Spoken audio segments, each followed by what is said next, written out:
Hey, everybody, welcome into episode 251 of the Leaning Into Leadership podcast. Look, before we jump into today's conversation, I just want to take a moment to set the stage for what you are about to hear. This episode to me is very special. I'm sitting down and having a conversation with someone who has helped to shape my leadership journey, someone I've known for a long time, I respect at such a high level, and honestly, someone who just continues to make a powerful impact on educators across the country. My friend, Dr. Danny Steele. We're going to talk about passion drift, that thing that happens when we lose our edge, whether we're a teacher or we're in a leadership role. And we're going to talk about how do you get it back. We're going to talk about vulnerability. We're going to talk about clarity, curiosity, and how do you show up as the school leader, the instructional leader that is really needed in your building. This is a conversation that is very honest, it's very energizing, and it is filled with tons of practical insights that you can take with you today. Speaking of being an instructional leader, look, you've heard me say it here on the show so many times. Clarity in leadership starts with visibility. You cannot improve what you don't see. That's why I am so excited and just love working with our partners at DigiCoach. You see, with DigiCoach, school leaders can get into classrooms, can collect real-time evidence of instruction, and turn those observations into meaningful coaching conversations. It simplifies the walkthrough process so you can focus on what truly matters, students and learning. If you are ready to strengthen your coaching culture and lead with purpose, visit digicoach.com and mention that I sent you for special partner pricing. Once again, that's digicoach.com. Tell them that Darrin sent you. All right, let's dive into this conversation with my friend, Dr. Danny Steele. I'll see you on the other side. You know, every now and again here on the show, I get to sit down with people that I've known for quite some time. Oftentimes, the guests that I have here on the show are people I'm just getting to know and really excited about what they're doing. In this particular case, sitting down with Danny Steele is something that should have happened a long time ago. And I'm so glad that we get the opportunity now. I know we're going to talk about how you and I met, kind of the history that we have together. But before we do any of those things, just let me say, Danny, welcome into Leaning Into Leadership. Darrin, I appreciate it. I think the world of you. You've been a great mentor for me over the years, and I appreciate you having me on. Absolutely, man. And that goes both ways. You know, certainly, again, we've definitely got some history there. And, you know, I go back to, you know, when we first met back, I believe around 2016, and just get to, you know, have an opportunity to spend some time with you back then and following your career, you know, obviously the books, the blogging, the different principal roles that you've held, and now you stepping into the entrepreneur world is really exciting. So let's do this. Just for the few people who don't know who Danny Steele is, because I know most people listening are like, I know who Danny Steele is. You know, I love that guy. Give them a little, here's who Danny is, here's what Danny is all about, and then we'll just jump right in. Well, I was a history teacher for 8 years and coached, became an assistant principal. I was a high school AP for 10 years. And then I was a principal for 12 years. I did have a year where I taught in higher ed, but so 12 years as a principal. And I sort of stepped away from that a year and a half ago to start a business. I've just been really, really lucky over the years to be able to work and collaborate with amazing educators. You know, it continues to be a great ride. I've found a lot of inspiration from the great educators that I've worked with, people like you. Do you mind if I share how we met? No, that would be great. Yeah, go for it. So in 2016, you'll remember the year that I was named Alabama's Principal of the Year, they sent all the state principals of the year to a conference in D.C. So I ran into this dude, Principal of the Year from Wyoming, this bald guy named Darrin Peppard. And when I first spoke to you, I even remember the door. We were standing in a doorway, I think, after a session. And you mentioned you had this hashtag that you were starting to work with called Road to Awesome. Hashtag Road to Awesome. And that dude, man, that just freaking fired me up. It resonated with me at such a visceral level because, like, that's what I'm about. Like, I don't want anything to do with mediocrity. my goal is to be awesome, and I love hanging around people that are aspiring to awesomeness. So that's where I'm like, I found a kindred spirit here in DC, and I'm glad that now we can be connected. So it's been a blast to follow you over the years, and I just want you to know that hashtag, and now it's sort of become your brand, and you wrote a book about it and speak about it. Absolutely love it. It still fires me up. Well, I appreciate that so much. And, it's interesting that that 2016 Principal of the Year group, you are actually the third member of the POY 16 group to be here on the podcast. Certainly, Dr. Jay Dostal, who was Principal of the Year that year with us from Nebraska. Back here in Nebraska now. He's a high school principal here in the Omaha area, but he's also been Principal of the Year in Arkansas, which is an interesting twist. Jay has been on the show a couple of times, and then also Dr. Kevin Line, who was Principal of the Year in South Dakota and was a part of our group as well, was on here just a little while back with Dr. Casey Shahid to talk about the Principal Recovery Network NASSP does for schools who have experienced violence on their campus. So yeah, there's a lot of very positive memories from that time in DC. And one thing, I hope you don't mind me telling this story, but I'm going to tell it whether you mind or not. At the end of our day on the Hill, going and lobbying, meeting with our legislators, the collective NASSP group met back at a local establishment, and they had snacks for us, and we're having drinks and that kind of stuff. And while most of us are spending time just sharing stories from the day and having conversations with folks, Danny Steele is running around with his cell phone, having each one of us. Yeah, you know where I'm going with this. So yeah.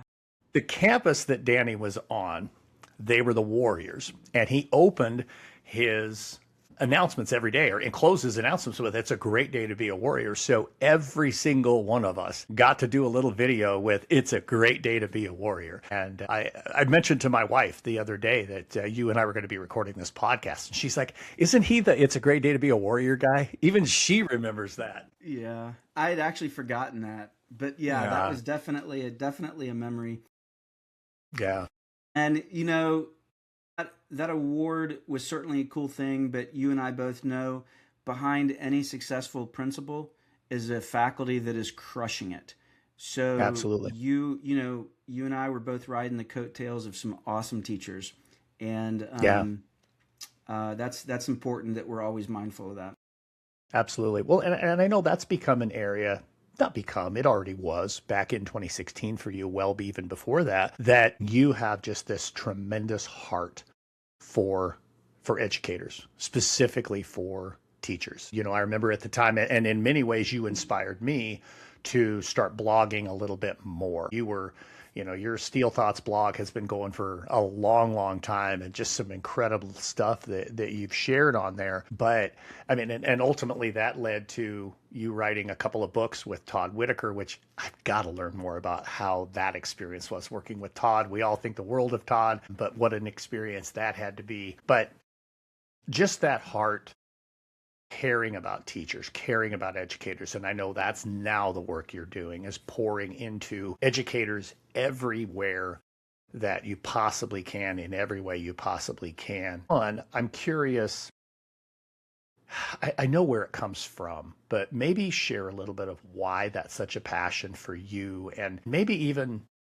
what is it that you're seeing and that problem that you're trying to help alleviate with the work you're doing now. A number of years ago, I was on a podcast with a school leader I think he's in New Jersey, and the name of the podcast was My Bad. And he had educators on to talk about like a big mistake that they had made in their career. And I shared this story. I was a young assistant principal, and I really was itching to be a principal. And the principal at our school was retiring. And so naturally, I thought I had dibs on the job. And I'm like, okay, I'm gonna step up to the plate here. And we were riding back from a meeting, the principal and I, during that application process. And he said, "Danny, I think some of the teachers view you more as an advocate for students than for teachers." Well, like, that really made me angry. I'm like, yeah, we're here for the kids. Like, I thought that would be a badge of honor for me. I'm like, the adults can take care of themselves. Well, I didn't get the job. And, I had to wait a few more years before I could become a principal. That summer, I resolved, this would have been the summer, I think, of 2003.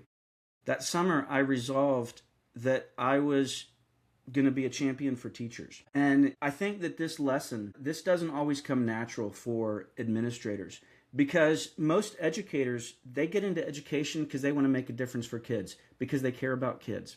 Well, the moment you become an administrator, your new mission needs to be making a difference for the adults, for the staff. Now, obviously, we still love on the kids. I mean, you know me taking birthday selfies with the kids. But that was a paradigm shift for me as a school leader. And my biggest turning point, I realized that as an administrator, I will be defined by my ability to support the teachers. And that has been my passion. Teachers become my heroes. And when I started thinking about them differently, previously I think I was aggravated a lot of times because of all the discipline referrals. And I'm thinking, this discipline referral could have been handled if the teacher had better classroom management. And so I think subconsciously I resented some of that. And I just wiped my brain clean of that. And I'm like, teachers, they drive our school, and I want to support them at every turn. And that became my passion. I love that so much. And I think you hit so many key points in there, but the one that I think I want to call out the most is that transition. When you move from teacher to administrator, understanding that, yes, you still serve the kids, but that your number one responsibility is to serve the adults in that building. It takes me back to a time when a good friend of mine, who's now a superintendent in Mississippi, had moved into an assistant superintendent role. And he was really struggling with knowing who he really served. And he's one of the greatest servant leaders that I've ever met. His name is Rhett Ladner. I think the absolute world of Rhett Ladner. But we had this conversation, and I just asked him very simply, who do you really serve? And he had to stop and really think about it. And he started with, I serve the kids. I said, but how do you do that? And I think that got him to kind of back up a little bit and think, wait a minute, you're right. My job as the assistant superintendent now is to serve those adults, to really pour into, specifically for him, principals and assistant principals, so they could then do the same thing. We're in a time right now, Danny, and I'd love to hear you riff a little bit on this, where more and more and more administrators, more and more teachers, they're exhausted, they're worn out. Some may say they're burned out. And I mean, just this morning, I had a coaching call with one of the leadership teams that I support, this particular group in Virginia. And the call began with just one of the assistant principals being on it first. And she said, Darrin, I'm tired. I'm tired. My teachers are tired. And we're kind of riding that wave into the break, but we're tired. But I think it's more than being tired, Danny. And I know that what you have really identified as the area that you want to pour into goes beyond just that we're tired. So talk a little bit about what you see and how you feel leaders can best help teachers get it back. Yeah, well, the way I talk about it is passion drift. How you describe the stress and the challenge that teachers and leaders face, it's a real thing. And we know how hard it is. And so people can start to lose a little bit of their edge, a little bit of their passion. And that's what I want to do, is I want to help educators overcome that, work through that. And for me as a school leader, it became important to redefine my light bulb moments. And as a teacher, we know what light bulb moments are. It's like when the kids' eyes light up, when they get the lesson, when they finally understand. Well, I became an administrator, and I didn't get to have those same light bulb moments, right? This is the most gratifying part of our career. And as an administrator, I'm not getting that because I'm not teaching the kids. I'm not in the classroom. This sort of aha moment for me was when I realized that I still have light bulb moments. They're just different. And if I can help a teacher with a challenging student, I'm making a difference. That's a light bulb moment for me. If I can help a teacher navigate a dicey email with a high maintenance parent, that's a light bulb moment for me. I know that I'm mattering, right? if I can help a teacher move their filing cabinet, right? That's a little thing, but if you have your head on a swivel when you're walking the school, those light bulb moments are all around. You know that because you've been in the job for so long. And I find that, yeah, it's hard and there's a lot of emotional labor that goes with it. But when you are being mindful of those light bulb moments, there's the opportunities to make a difference for kids and staff all around. And for me, for 31 plus years, that has always sustained me. And so I think that's a big part of sort of overcoming the passion drift and maintaining your edge, maintaining your commitment to making a difference for the people you work with. So I'm going to bird walk for just a second. Listeners, I'm speaking to you right now. You've heard me for a very long time here on the show. This is episode 251, for goodness sakes. You have, for those of you who have been listening for a long time, so many times, you have heard me talk about, as a leader, the most important thing you can do is be clear about what matters to you. I cannot capture being clear what matters to you more than what Danny just said. Crystal clear about, this is what I truly care about. This is what I truly want to do. This is how I truly want to lean in and make a difference. That's when you truly get that leadership piece. That's when you really are crushing it. And I will tell you, for a ton of years, listen to me, I'm getting like half emotional just listening to you talk, Danny, but for a lot of years, that's exactly what you did. That is how you led your schools. And now that's what you're doing to pour into educators all over the place. So let's talk about that a little bit. Thanks for letting me bird walk for a second. Let's talk about that just a little bit. What does that look like? So I'm a superintendent and I'm listening to this show and you said passion drift and I sat up, or I went, wait a minute, let's hit that back 15-second button because I got to hear that again. It resonated when you told me about it originally. It resonated with me because it's so much more than just I'm tired, I'm burned out. It gets to the core. It gets to that passion piece. So I'm a superintendent. I see that in my staff and I say, man, I got to get in touch with Danny. Like, what does it look like when you have the opportunity to go to a school, go to a district and talk about that? What are you pushing teachers to do? What are you pushing administrators to do? Let's dig in. I'm just so curious. Well, I mean, visiting schools and districts, that's still my favorite thing to do, whether it's speaking at a convocation or a leadership retreat or coaching a principal one-on-one. My life is different because I'm not a principal. You know, I don't show up to a school building every day, but I still really care about the work. I still love kids. I still love teachers. I love secretaries and custodians and maintenance workers, SROs, nurses, librarians, counselors, everybody who plays a role, C&P staff, everyone who plays a role in a school. It's so important. And so I don't know when I go in, I don't know that I'm pushing people to do anything, but I'm always trying to encourage them with the realization that the reason they got into this career, that purpose still holds up. Nothing has changed. And just, you know, I tell stories and about ways that we built relationships and strengthened our culture in my own school, in our own school. And just, there are so many stories about the difference that educators make. Teachers connecting with kids, principals connecting with teachers, and I get fired up just thinking about it. And it's still such a privilege to travel and get to connect with folks like that. It absolutely is. It's absolutely my favorite piece too. You know, I love having those opportunities to just sit down and have conversations and just listen and hear, you know, what are the challenges? You know, I remember I said this a lot during the pandemic and I reminded my leaders, I was a superintendent, of course, during that time. I reminded my leaders that forever we've been able to say, you know, to a teacher who's like, you don't get it. Yeah, I was a classroom teacher too. But here's the big difference now. And I remind myself this regularly. I don't know what it's like to be a superintendent. Well, I do post-pandemic. I do know that piece. I don't know what it's like to be a principal post-pandemic. I don't know what it's like to be a teacher post-pandemic. So for me, it's everything I can do to lean in and listen and learn, because like you, I still care so much about the work, and I believe so much in the work and the impact that the work can truly have.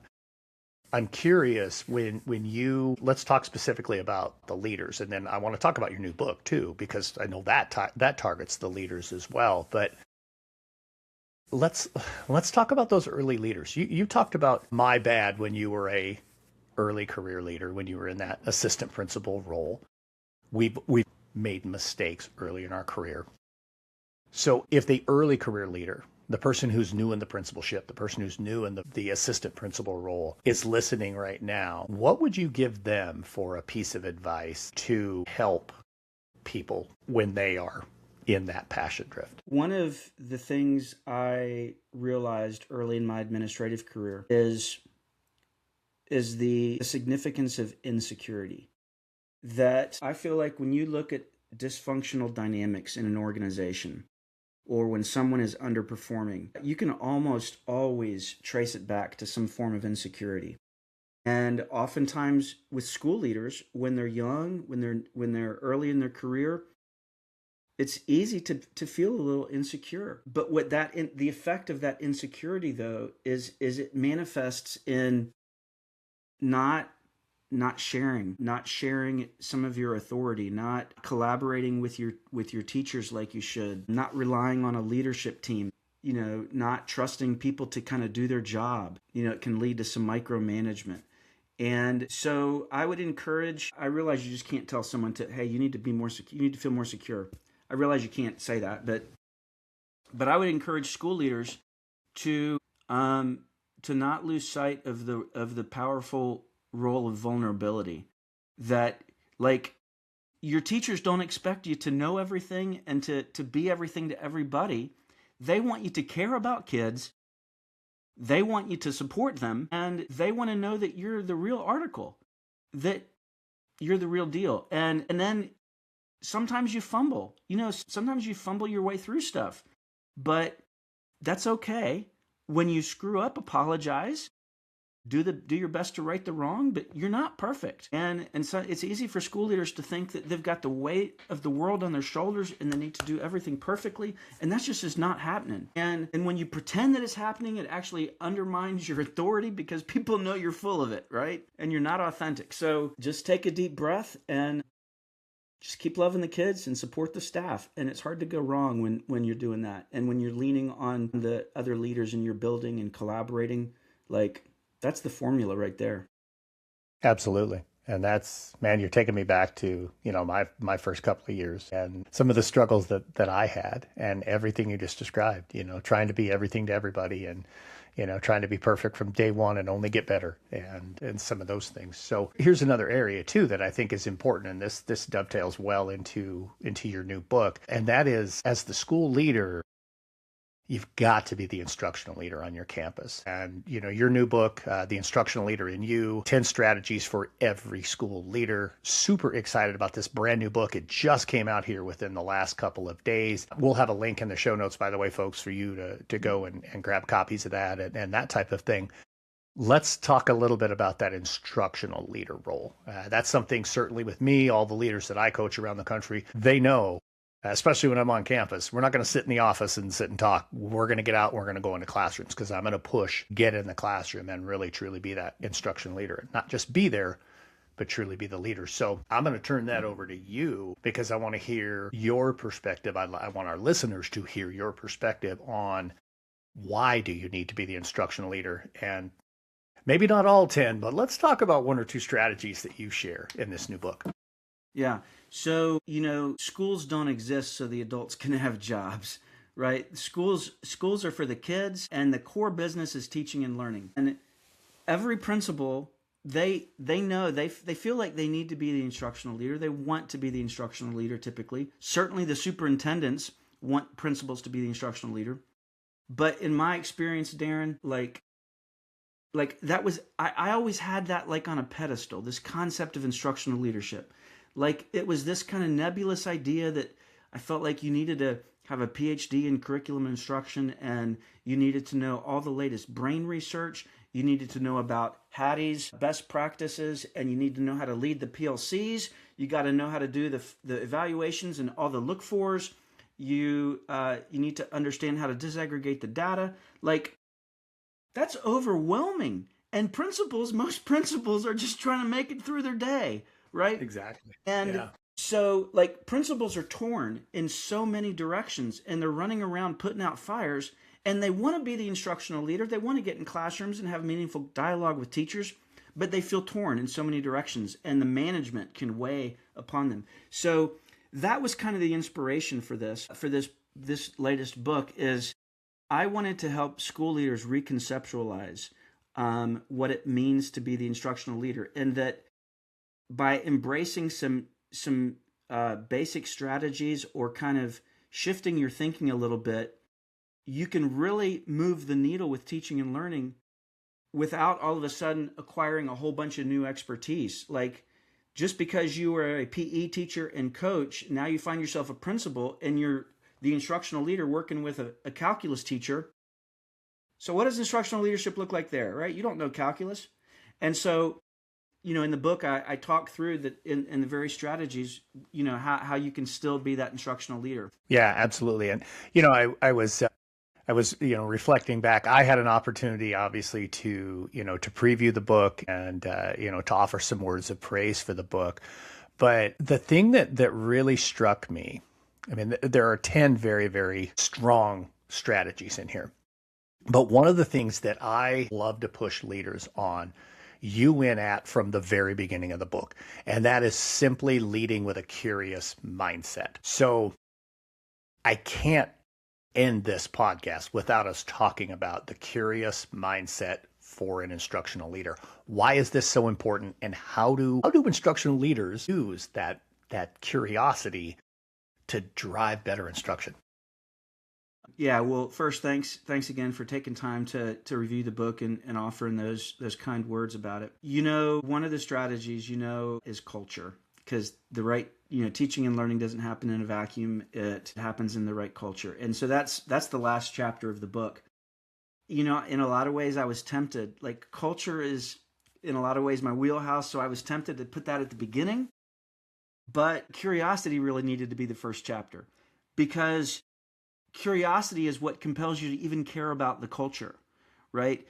Curiosity is foundational, and it requires no expertise. That's one of the things I absolutely love about it. It's really just a commitment to caring about wanting to be better, about wanting to be a better school leader, about wanting to help lead a stronger school, about wanting to support teachers more effectively. So it's there's any number of questions you can think about, like, what are my strengths as a principal?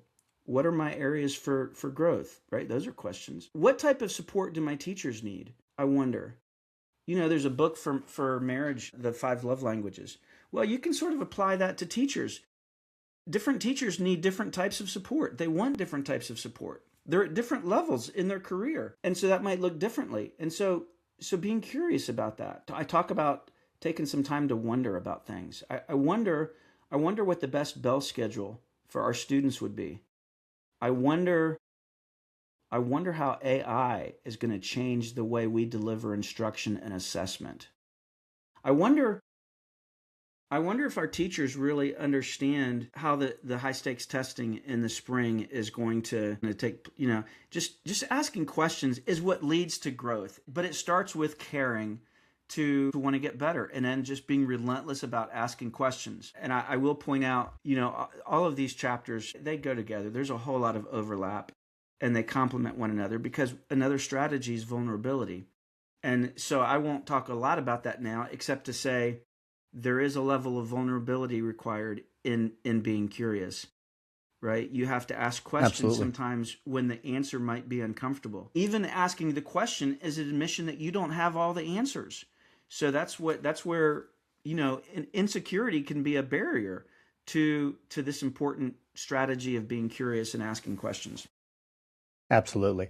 And there's one other that I want to get to that I think is super, super important. And in some ways, it's kind of saying the quiet part out loud. In some ways, it's kind of the piece that maybe principals don't think about when they go into classrooms, at least initially, early in their career. And that's simply, and I don't remember the chapter number, but it's a ways into the book. You talk about prioritizing learning instead of prioritizing teaching. And again, that's saying the quiet part out loud, but Yeah. it's about learning. The teaching part is the vehicle that gets you there, but that's the product. So I'm not going to say any more about that. I'm teeing it up for you. Let's talk about why learning over teaching. Yeah, a lot of your listeners will probably be familiar with the work of the DeFores on PLCs and those four driving questions of, they're focused on the kids. What do we want the kids to know and be able to do? How will we know when they know it? What are we going to do for them if they don't know it? What are we going to do for the ones who already know it? So it's a focus on students. And so that's one of the things I love about their work. It's easy to get caught up in, we've got great teachers in our building, and some of them are dynamic and innovative, and it can be really easy to get preoccupied with what the teachers are doing. But where the rubber meets the road is, what are the students doing? So I tell young administrators, when you go into classrooms, be more preoccupied with what the kids are doing than whether or not what the teacher's doing. Because if the teacher's teaching a great lesson, but the kids are asleep or the kids are not engaged, it doesn't matter.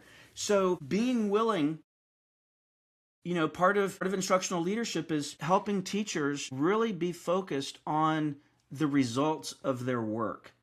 So I've taught the lesson. Did the kids learn it? How do I know if the kids have learned it? And because that's really where the magic is when we can see the data. Darrin, I tried so hard to write a book that didn't have jargon, right? I was wanting to reconceptualize instructional leadership, and this is a field that's just absolutely chock full of jargon, so I tried not to use it. But this chapter is the one chapter where I had to talk about the word data. Yeah. Someone told me another word I can use, and so I've started saying that some is evidence, right? What's the evidence that our students are learning? What's the evidence that our teaching is having the effect that we want it to have? Just keeping teachers, having them fixated on looking for the evidence, that's what needs to be driving instruction. And that is the essence of instructional leadership. Absolutely. I'll add this piece on. So yes to everything you said, and administrators, here's a great question you can ask your teachers. And this loops back to the curiosity piece. One of my favorite questions to ask teachers now: how does a student know they were successful today? Not how do you know? How does the kid know? Because that gets to learning, not to teaching. I mean, yes, teaching is, again, that's how it got there. But how does a kid know? So really understanding that success criteria, and not as a jargon word, because that's another one that's been thrown around a lot. But how does a kid know?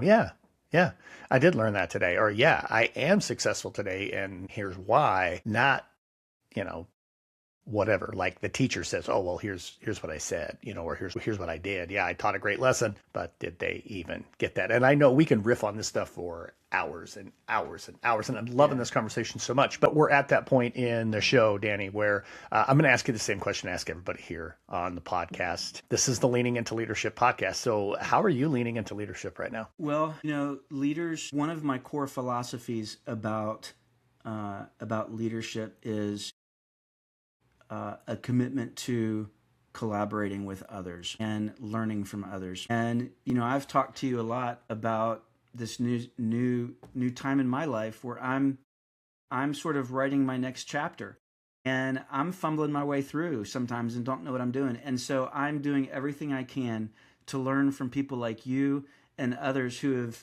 been doing this a little bit longer. I have my own leadership coach that I'm working with, and I'm living in a very vulnerable spot right now, but dude, I'm trying my best to be relentlessly curious, asking so many questions, and I'm trying to condition myself to chat GPT. Okay, how do you do this? So yeah, I feel like I'm definitely leaning into that right now. Absolutely, without question. And you know what? You're certainly off to a great, great start in this new chapter, without question. So, man, so much good stuff today. I know people are going to want to connect with you. I know you've got a brand new website. So, Danny, how do people get in touch with you? How do they learn more? How do they get copies of the book? Again, we will put a link in the show notes for people to head right over to Amazon and buy the book. But how do people get in touch with Danny Steele? Yeah, I'm excited about my new website, steelethoughts.com. I think you're linking that in show notes. All my books Absolutely. are available on Amazon. On social media, I'm at Steele Thoughts, and my email is danny@steelethoughts.com. Outstanding stuff. We will make sure all of that is down there in the show notes so folks can get in touch with you. Man, this has just been so much fun, Danny. Thanks so much for joining me here on Leaning Into Leadership. Danny, Darrin, I appreciate your friendship over the years, and I appreciate the way that you have encouraged me and supported me and mentored me, and I certainly appreciate the way you elevate and amplify the voices of educators on this podcast. Like, you're doing great work around the country, and I'm privileged to consider you a friend and colleague. So thanks. I appreciate you having me on. Absolutely, my friend. The feeling is mutual. We will definitely be talking again soon. Thanks so much. Sounds good. All right, folks, what an amazing conversation with Danny. Just every time I have the opportunity to sit down with Danny, I guarantee we're going to have some laughs. I guarantee we're going to talk about leadership, and I guarantee both of us are going to come away better for having been a part of that conversation. So I'm grateful that you had the opportunity to listen into one of our conversations, and hopefully you took away some really great information. Make sure you get down in the show notes and go get a copy of Danny's new book. I've read it. It's fantastic. You will absolutely love it. It's practical. It's easy. It's like, oh, okay, I can do that as an instructional leader.